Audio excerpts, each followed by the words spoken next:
Hello everyone, myself Sunita Gehlot with a new e-content topic, that is speech development part 2, in which today we will discuss theories of language development, that is भाषा विकास के सिद्धांत. Let's start. यद्यपि भाषा का विकास शिशु के प्रथम क्रंदन से ही प्रारंभ हो जाता है, मगर यह कैसे विकसित होता है, कैसे एक बालक लंबे वाक्यों या क्लिष्ट शब्दों को बोल लेता है, इसे जानने के लिए विभिन्न मनोवैज्ञानिकों ने अनेक अध्ययन किए हैं और उसके अनुसार सिद्धांत प्रतिपादित किए हैं. कुछ प्रमुख सिद्धांत भाषा विकास के निम्न अनुसार है. सिद्धांत पहला, स्वर यंत्र की परिपक्वता. कुछ मनोवैज्ञानिकों का मानना है कि भाषा का विकास केवल किसी एक अंग के विकसित एवं परिपक्व होने के कारण नहीं होता है, किंतु उसमें अनेक अंग भाग लेते हैं तथा उनका परिपक्व होना भी आवश्यक है, जैसे स्वर यंत्र, जीभ, गला, फेफड़ा आदि. इसके अतिरिक्त होठ, दांत, तालु आदि का परिपक्व होना भी जरूरी है, तभी बालक स्पष्ट उच्चारण कर सकता है. जब तक इन अंगों में परिपक्वता नहीं आती है, तब तक भाषा विकास संभव नहीं है. दूसरा सिद्धांत है अनुकरण की प्रणाली, that is mechanism of imitation. कुछ मनोवैज्ञानिकों का मानना है कि भाषा विकास में न केवल अंगों की परिपक्वता का होना आवश्यक है, बल्कि बालक अनुकरण द्वारा सीखते हैं.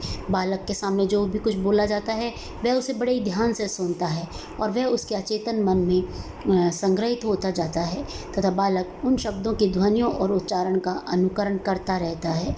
प्रारंभ में बालक स्वरों का अनुकरण करता है, फिर जैसे जैसे उसकी उम्र बढ़ती है और स्वर यंत्र परिपक्व होते जाते हैं, वैसे वैसे वह व्यंजनों का उच्चारण करना भी सीख जाता है.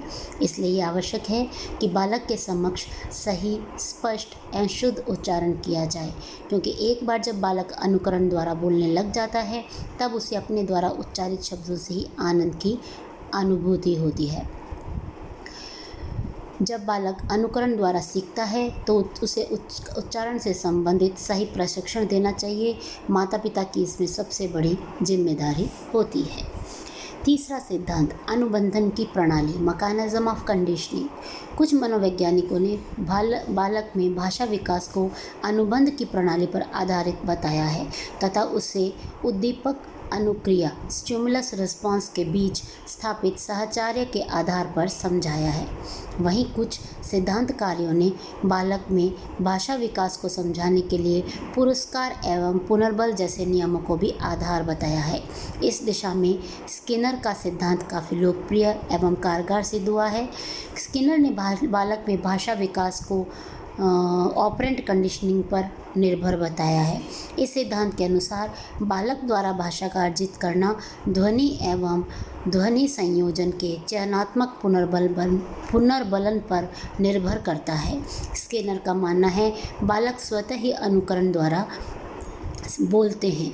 जब बालक बाबा, नाना, दादा आदि शब्दों का उच्चारण करता है तो बालक के माता पिता, परिवार के सदस्य या उसके आसपास रहने वाले लोग उसके द्वारा उच्चारित ध्वनियों को ध्यान से सुनते हैं तथा उसी तरह बाबा, नाना शब्दों का उच्चारित कर उसकी प्रशंसा करते हैं.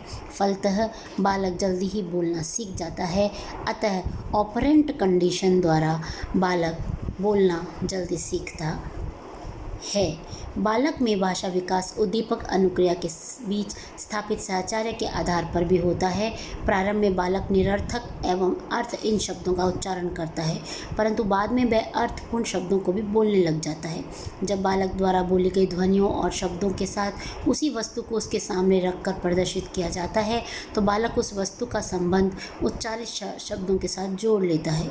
जैसे यदि बालक के सामने दूध का गिलास रखकर बार बार दूध शब्द का उच्चारण किया जाए, तो वह धीरे धीरे समझने लग जाता है कि दूध का संबंध गिलास से है. वह दूध शब्द से इतना परिचित हो जाता है कि जब कभी बच्चे के सामने दूध शब्द बोला जाएगा तो उसके मस्तिष्क पर दूध के गिलास की प्रतिमा अंकित हो जाएगी.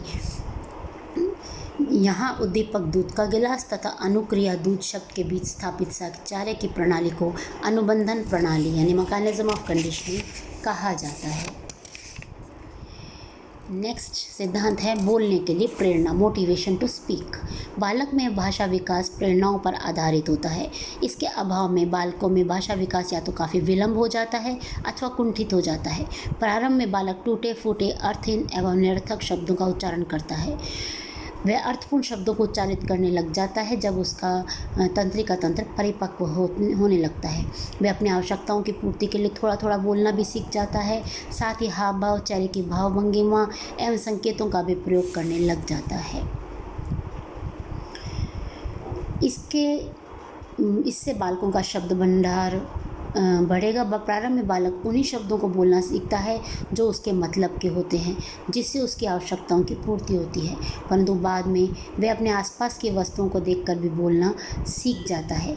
अतः बालक में भाषा विकास के लिए प्रेरणा और प्रोत्साहन दिया जाना जरूरी है। उसे डांटना नहीं चाहिए, बल्कि प्यार से उसके शब्दों का उच्चारण उसे सही तरीके से सिखाना चाहिए। नेक्स्ट आता है सामाजिक अधिगम सिद्धांत। सामाजिक अधिगम सिद्धांतों के प्रतिपादकों में बेंडूरा का नाम प्रमुख रूप से लिया जाता है। उनका मानना है कि बालक भाषा के संबंध में जो कुछ भी सीखता है वह मॉडल के व्यवहार के निरीक्षण एवं अनुकरण पर आधारित होता है। बालक बिना किसी मॉडल के शब्दों, वाक्यों एवं भाषा की संरचना एवं बोलने की कला नहीं सीख पाता है। बालक जिस वातावरण में रहता है वह पलता बढ़ता है। उस परिवार के सदस्य जिस तरह की भाषा बोलते हैं, जैसे शब्दों वाक्यों का प्रयोग करते हैं, उसे बच्चा ध्यानपूर्वक सुनता रहता है। हो सकता है बालक उन शब्दों वाक्यों का तुरंत अनुकरण करना नहीं सीखे, मगर वह उन भाषाओं एवं शब्दों के बारे में अवश्य ही कुछ न कुछ सूचनाएं ग्रहण करता रहता है। यही कारण है कि बालक के सामने जिस तरह की भाषा का प्रयोग किया जाता है वह उन्हें धीरे धीरे सीख लेता है। नेक्स्ट है सिद्धांत भाषा का स्नायुविक आधार, न्यूरल बेसिस ऑफ लैंग्वेज। भाषा का विकास स्नायु तंत्रों के विकास एवं परिपक्वता पर आधारित होता है। जब तक बालकों के स्नायु तंत्र में परिपक्वता नहीं आती है, उनका समुचित विकास नहीं होता है, तब तक बालक बोलना नहीं सीख सकता है। इसके साथ ही स्वर यंत्रों का परिपक्व होना भी अनिवार्य है। शोधों से ये ज्ञात हुआ है कि भाषा का सीखना स्नायुविक संरचनाओं के प्रकार्यों पर निर्भर करता है। हम सभी जानते हैं कि मस्तिष्क के सेरिबरम के 2 भाग होते हैं, जिसमें क्रमशः लेफ्ट सेरिबरम हेमिस्फीयर तथा राइट सेरिब्रल हेमिस्फीयर कहा जाता है। बायां सेरिब्रल हेमिस्फीयर भाषा विकास से संबंधित होता है। यदि गर्भावस्था में अथवा जन्म के समय किन्हीं कारणों से बालक का लेफ्ट हेमिस्फीयर क्षतिग्रस्त हो जाता है, तो बालक का राइट सेरिब्रल हेमिस्फीयर भाषा विकास के लिए जिम्मेदार होता है। मगर शोधों से यह भी ज्ञात हुआ है यदि पूर्व बाल्यावस्था में ही बालक का लेफ्ट सेरिब्रल हेमिस्फीयर क्षतिग्रस्त हो जाता है तो बालक का भाषा विकास बाधित एवं कुंठित हो जाता है। अतः बच्चा बोलना देर से सीखता है। ब्रोका क्षेत्र के क्षतिग्रस्त होने से गत्यात्मक वाक्य शक्ति में कठिनाई आती है।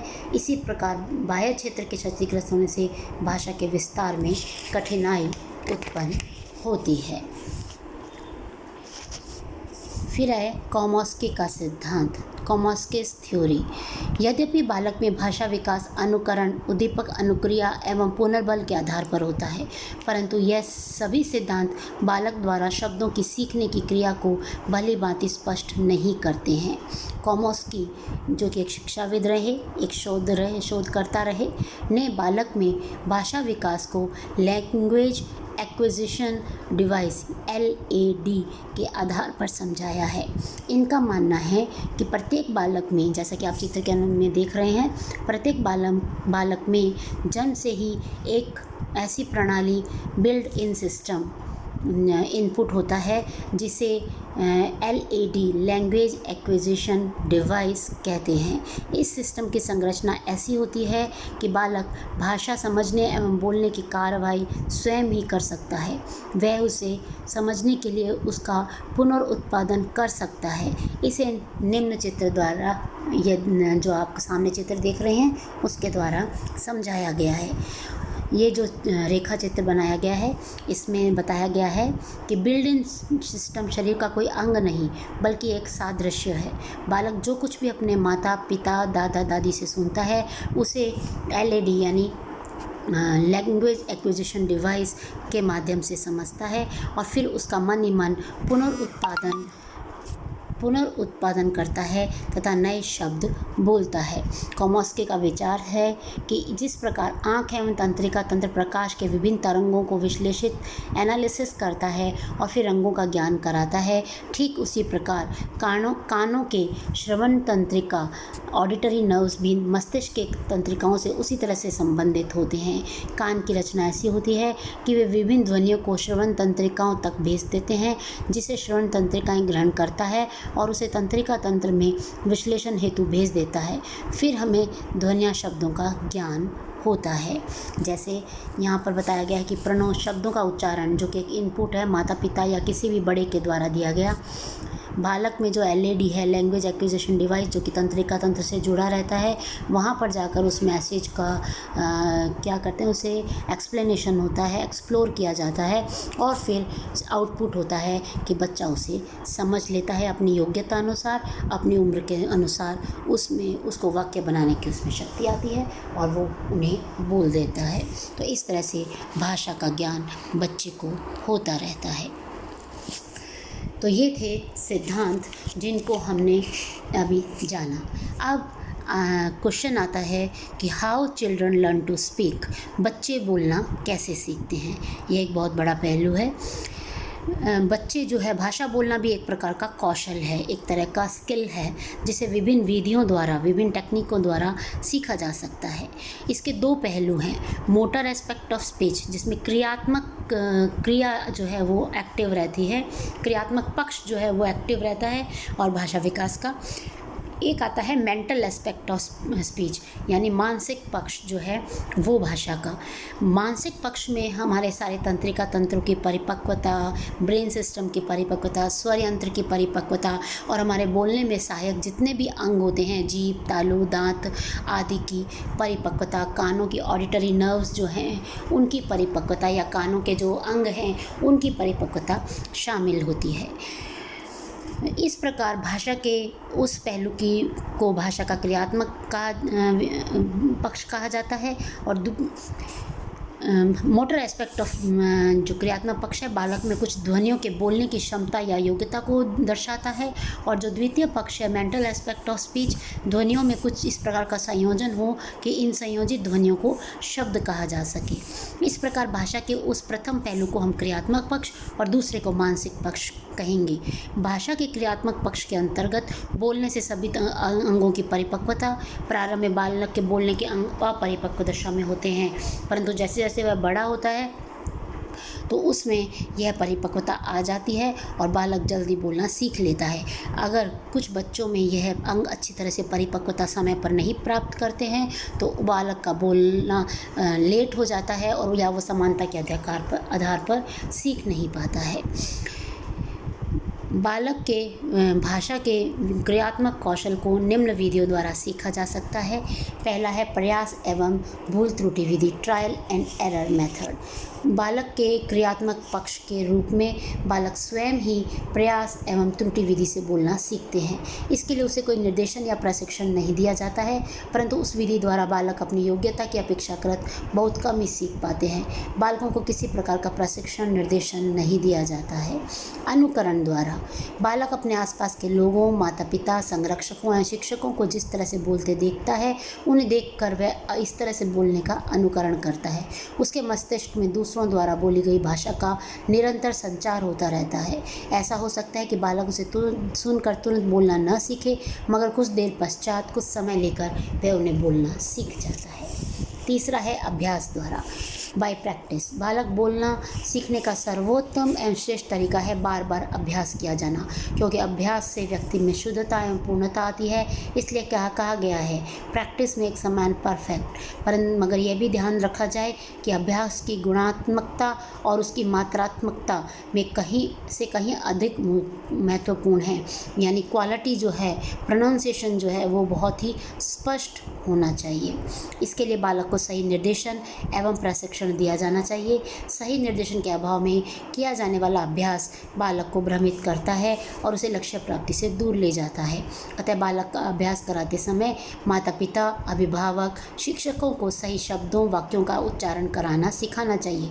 यदि अभ्यास कराने वाला व्यक्ति ही गलत शब्दों का उच्चारण करता है तो बालक भी गलत शब्द बोलना सीख जाता है, जिसे बाद में छुड़ाना अत्यंत मुश्किल एवं दुस्साध्य कार्य है, क्योंकि बचपन की सीखी हुई बोली बालक आजीवन बोलता रहता है और उन्हीं शब्दों एवं वाक्यों का प्रयोग करता है, भले ही उसे कहीं दूसरी जगह क्यों नहीं नई भाषा सीखने के लिए भेज दिया जाए। फिर आता है निर्देशन यानी गाइडेंस। बालक को भाषा सिखाने के लिए जहाँ निरंतर अभ्यास जरूरी है, वहीं सही निर्देश भी आवश्यक है। निर्देशन के लिए ये आवश्यक है कि माता पिता बच्चों के सामने मॉडल शब्द प्रस्तुत करें तथा प्रस्तुत मॉडल शब्दों को शुद्ध रूप से बोलने में उसकी सहायता करें। शब्दों का मॉडल प्रस्तुत करते समय यह भी जरूरी है कि बालक के सामने शब्दों का उच्चारण धीरे धीरे एवं स्पष्ट रूप से किया जाए ताकि बच्चा उसे सुनकर समझ सके। एक अच्छे व्यक्ति के निर्देशन में बालक गलतियां कम करता है, फलतः बालक अच्छी भाषा बोलना सीख जाता है। बालक सही निर्देशन से अनुकरण द्वारा स्वयं करके सीखता है, जिससे उससे आत्मसंतुष्टि मिलती है, उसमें आत्मविश्वास पनपता है। सीखने के लिए मात्र अभ्यास ही पर्याप्त नहीं है, वरन एक अच्छे अभ्यास की ज़रूरत है जिसका आशय समझ के साथ अभ्यास से है, अर्थात निर्देशन से है। फिर आता है प्रशिक्षण। बालकों को बोलना सिखाने के लिए सही समय पर सही उम्र में प्रशिक्षण दिया जाना भी जरूरी है। प्रशिक्षण से बालक जल्दी बोलना सीखता है, साथ ही उसमें शुद्धता एवं स्पष्टता आती है। फिर आता है प्रेरणा द्वारा मोटिवेशन।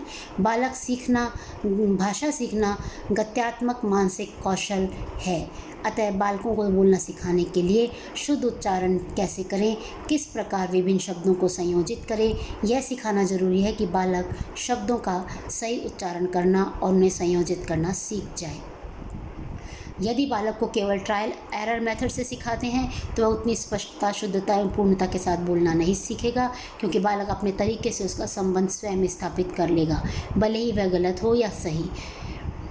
मान लीजिए कि बालक के सामने खिलौना रखकर गेंद का उच्चारण बार बार किया जाए तो बालक खिलौनों को ही गेंद समझ जाएगा और सभी प्रकार के खिलौनों को वह गेंद ही समझेगा।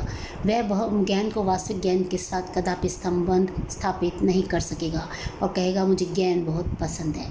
इसी प्रकार यदि बालक को केवल अनुकरण से बोलना सिखाते हैं तो भी वह अच्छी तरह बोलना नहीं सीख सकेगा जब तक कि उसके सामने बोलने वाला व्यक्ति स्पष्ट उच्चारण नहीं करे। उदाहरण, किसी बालक के सामने गिलास एवं कप को रखकर सिखाया जाए कि वो यहाँ टेबल पर गिलास एवं कप रखे हैं, परंतु उसमें से कौन सा गिलास है और कौन सा कप यह नहीं दिखाया जाए तो बालक कप को गिलास और गिलास को कप समझ लेता है, क्योंकि वह गिलास एवं कप को एक ही वस्तु समझने लगता है। अतः बालकों को सिखाने के लिए प्रेरणा जरूरी है। कई माता पिता अपने बालकों को वे सभी चीज़ें उपलब्ध करा देते हैं जिन्हें बालक रोकर, हाव भाव और प्रदर्शित करके अथवा संकेतों से मांगते हैं। इससे बालक बोलने के लिए प्रेरित नहीं होता है, क्योंकि उसे बिना बोले ही मनपसंद वस्तु मिल जाती है। अतः माता पिता को चाहिए कि बालकों को केवल रोने या संकेत से वस्तु मांगने पर कदापि ना दे, वस्तु के नाम का सही उच्चारण करने पर ही उसे वस्तु दे, ताकि उसका स्पष्ट भाषा विकास संभव हो सके। तो ये थे उसके बच्चे का कि how children learn to speak, बच्चा बोलना कैसे सीखता है।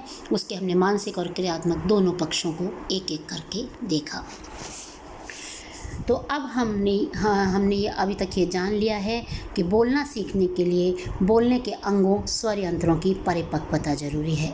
मस्तिष्क के सहचार्य क्षेत्र एवं वाणी मैकेनिज्म, इन दोनों में ही परिपक्वता होना आवश्यक है। बार बार बोलने का अभ्यास कराया जाए, शुद्ध उच्चारण के लिए प्रेरित किया जाए, शब्दों को बोलना सिखाते समय सही निर्देशन दिया जाए, बालकों को बोलने के लिए प्रशिक्षित किया जाए। तो ये था बालक के भाषा विकास के कुछ सिद्धांत और कुछ विधियों द्वारा जिनसे बच्चे में भाषा का विकास होता है और बच्चा बोलना स्पष्ट रूप से सीख जाता है। आज की क्लास में इतना ही। नेक्स्ट क्लास में हम इसी चैप्टर के आगे के टॉपिक्स पर चर्चा करेंगे। तब तक के लिए धन्यवाद।